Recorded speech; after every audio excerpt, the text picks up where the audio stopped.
பாட்டாளி மக்கள் கட்சியினுடைய மாநில இளைஞர் சங்கத்தின் தலைவராக முன்னாள் சட்டமன்ற உறுப்பினர் கணேஷ்குமாரை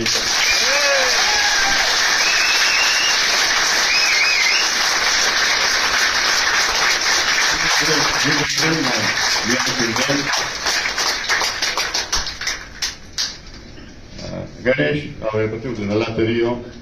நல்ல ஒரு இளைஞர், சுறுசுறுப்பானவர், இந்த பொறுப்புக்கு தகுதியானவர். இன்னும் இளைஞர் சங்கத்தை வேகமாக வளர்த்து பலப்படுத்தி மிக சிறப்பாக செய்வார். அந்த நம்பிக்கை நம் அனைவருக்கும் இருக்கிறது. இன்று முதல் கணேஷ்குமார் அவர்கள் பாட்டாளி மக்கள் கட்சியினுடைய மாநில இளைஞர் சங்க தலைவராக